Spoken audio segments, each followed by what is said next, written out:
Hallelujah, praise Lord. प्रभूच्या नावाला धन्यवाद असो. प्रियांनो, आज आपण अनेक वचनातून बघणार आहे की इब्री लोकास पत्र याचा 13वा अध्याय आणि 16 वचन काय म्हणते. वचन, चांगले करण्यास व दान करण्यास विसरू नका, अशा यज्ञाने परमेश्वर संतुष्ट होतो. प्रियांनो, परमेश्वराला संतुष्ट करणं, चांगलं करायचंय आणि दान करायचंय, अशा यज्ञांनी परमेश्वर खुश होतो. म्हणतो प्रभूला पण खुश कसं करायचंय, अशा यज्ञाने खुश करायचंय.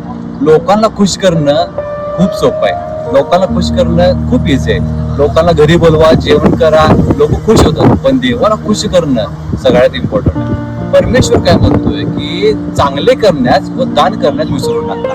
आणि ही करत असताना आपल्याला त्याच्यामध्ये प्रीती असली पाहिजे, आपल्याला त्याच्यामध्ये प्रेम असलं पाहिजे. यानं बघितलं, आपण परमेश्वरला खुश केलं पाहिजे. चांगलं करायचंय आणि दान करायचंय. आता मी तुम्हाला एक स्टोरी मधून तुम्हाला सांगतो, आणि ह्या स्टोरी शिकत असताना, आपण ऐकत असताना, तर आपण त्याच्यामध्ये प्रेरणा घेऊन आपण परमेश्वरामध्ये वाढूया. ओके, तर स्टोरी अशी आहे. एक मोठं असं गाव आहे, एक सुंदर असं गाव आहे, आणि त्या गावामध्ये एक फॉरेनर कपल आहे, आणि ते पण वयस्कर आहे. समजून चला की 50-60 वर्षाचं कपल आहे. आणि त्या गावामध्ये फिरत असताना मोठा जोराचा पाऊस पडत असतो, मोठं वादळ उठलेलं असतं त्या ठिकाणी, आणि ते दोन्ही देखील कपल आहे ना एकदम भिजलेले असतात पाण्यानं. आणि ती शोधत असतात की आम्हाला कुठेतरी आसरा मिळावा, आम्हाला कुठेतरी तिथं राहण्यासाठी जागा मिळावा, कुठेतरी हॉटेल मिळावं. म्हणून ते कपल काय करते, एका हॉटेलमध्ये जाते. आणि साधं हॉटेल असते, 3 स्टार वाला हॉटेल असते, साधं असते, पण त्यांना एक आश्रयाची गरज असते. आणि ती कपल काय करते, हॉटेलमध्ये जाते. आणि हॉटेलमध्ये गेल्यानंतर त्या मॅनेजरला काउंटरवरती म्हणतात की प्लीज आम्हाला कृपा करून आम्हाला एक रूम द्या, कारण की आम्ही ह्या गावामध्ये नवीन आहे, आम्ही भिजलेलो आहे ह्या ठिकाणी, आम्हाला राहण्यासाठी जागा नाही. प्लीज आम्हाला कृपा करून एक तर आम्हाला तुम्ही एक रूम द्या छोटीशी, प्लीज कृपा करा आमच्यावर. ते मॅनेजर म्हणते ठीक आहे, मी तुमची जेवढी शक्य होईल तेवढी तुमची मी मदत करतो. ते मॅनेजर काय करते, कॅम्प्युटरवरती चेक करते. पण इन्सिडेंट असं होतोय की त्या ठिकाणी कुठलीही रूम अवेलेबल नसतो, सगळ्या रूम फुल झालेला असतात. मोठं वादळ उठलेलं असते, पाऊस झालेला असतोय, ते दोघं भिजलेले असतात, आणि त्यांना एका रूमची गरज असते. आणि त्या ठिकाणी तो मॅनेजर म्हणतो की ह्या ठिकाणी रूम नाहीये, सॉरी, आम्हाला माफ करा. ती कपल फॉरेनवरून आलेलं असते, एकमेक दोघांकडे बघतात आणि म्हणतात की आता आपण काय करायचं, आपण भिजलोय, आपल्याला थांबायला जागा नाही आहे, काय करूया. ते रिक्वेस्ट अनेकदा करतात, म्हणतात की प्लीज कृपा करून आम्हाला एक रूम द्या.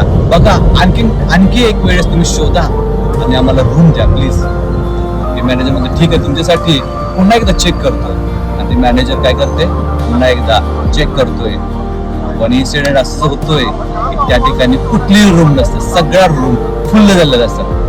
ती कपल बघते आणि उदास होऊन त्या एका हॉलमध्ये बसलेला असते, एका कोचवरती विचार करत बसले असते की आता करायचं काय, आपण आता या त्रासामध्ये, या प्रॉब्लेम्स मध्ये, या दुःखामध्ये. आणि विचार करत असताना तेवढ्यात त्या हॉटेलचा मॅनेजर विश्वासणारा असतोय, ते येतोय या ठिकाणी आणि त्या कपलकडे बघून म्हणतोय, अरे ह्या कपल इथं का बसलेलं आहे, आणि ही भिजलेला आहे, आणि ही वयस्कर आहे, इथं का तिने बसलेले, इथं का वाट बघत आहे.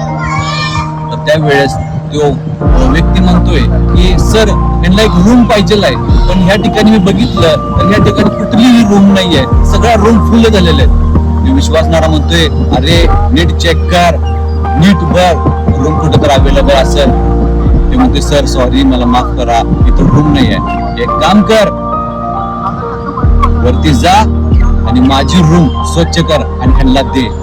आणि मॅनेजर काय करतोय, त्या कपलकडे जातोय आणि त्यांना म्हणतो की sir, may I help you, मी तुमची काय मदत करू शकतोय. आणि ती कपल म्हणते की सर प्लीज, आम्ही या देशामध्ये नवीन आहे, आम्ही भिजलेलो आहे, आम्हाला माहित नाही, आम्ही फिरायला आलो होतो, आम्हाला एक छोटीशी रूम द्या, फक्त आम्हाला रूम द्या, आम्हाला स्टे करायचं, आम्हाला त्या ठिकाणी थांबायचं आहे.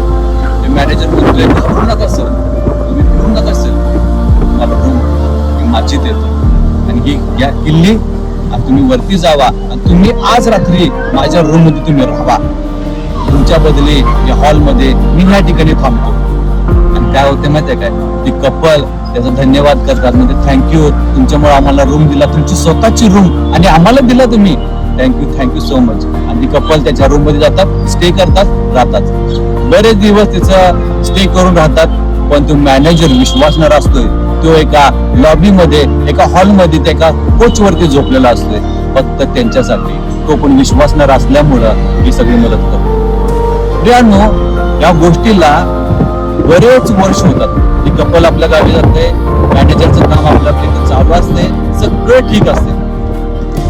पण ह्या गोष्टीला 4 वर्ष होतात. 4 वर्षांनंतर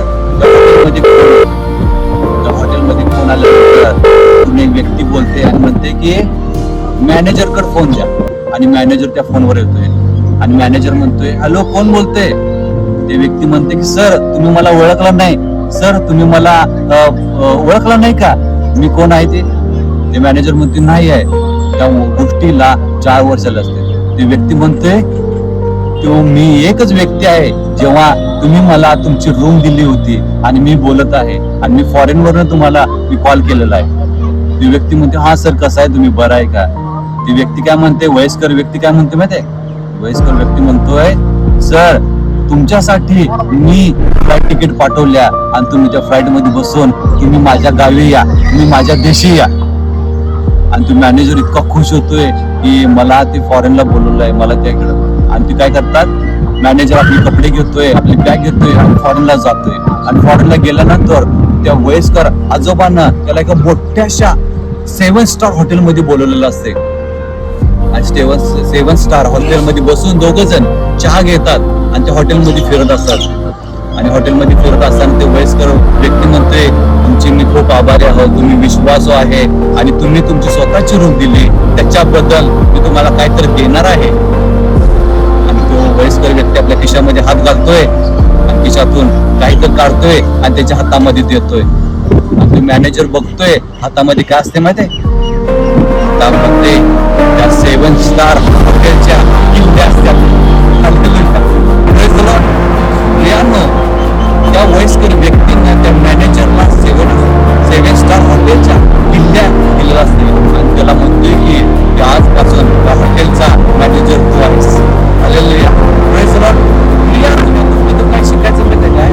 विश्वासणाऱ्या व्यक्तीनं चांगलं काम केलं म्हणून त्याला ते प्रतिफळ मिळालं. परमेश्वर हेच म्हणतोय की चांगलं काम करा आणि दान करा, अशाने परमेश्वर खुश होतो. आणि आपण बघितलं या गोष्टीबद्दल आपल्याला एक शिकायचं आहे. आणि लोक मध्ये पण म्हणते तशी आपल्यावर, तशी आपल्या शेजाऱ्यावर. आणि लोक मध्ये पण म्हणते चांगल्या शंभरणीची एक गोष्ट आहे. आणि त्या चांगल्या शंभरणीला काय करतात माहिती काय? त्याला जखम पट्ट्यावरती औषध गोळ्या लावून त्याला एका उतार शाळेमध्ये 100 त्याला उतरतोय आणि म्हणतोय की बाकीचा खर्च नाही. प्रियांनो, आजकाल आपल्याला हे शिकायचं, चांगलं करायचंय आणि दान करायचं, परमेश्वर खुश करायचं. आज लोक काय करतात माहिती काय? लोक तोंड बघून काम करतात. लोक काय करतात? तोंड बघून मदत करतात. प्रियांनो, तसं करू नका. आज चर्चेस मध्ये किती तर आहेत, तोंड बघून प्रेज लॉर्ड करायचं, तोंड बघून जवळ यायचं, तोंड बघून बोलायचं. प्रियांनो, परमेश्वर याच्यामध्ये खुश नाही. परमेश्वर म्हणतोय चांगलं करा आणि दान करा, अशाने परमेश्वर संतोष होतो. मी तुम्हाला ब्लेम करत नाही. प्रियानो, परमेश्वर जे शिकवून आहे ते तुम्हाला शिकवा. Hallelujah, praise Lord. प्रभू तुम्हाला आशीर्वादित करो, देव करो, परमेश्वर वाचलं वचन आशीर्वाद करो. Hallelujah, praise Lord, amen. God bless you.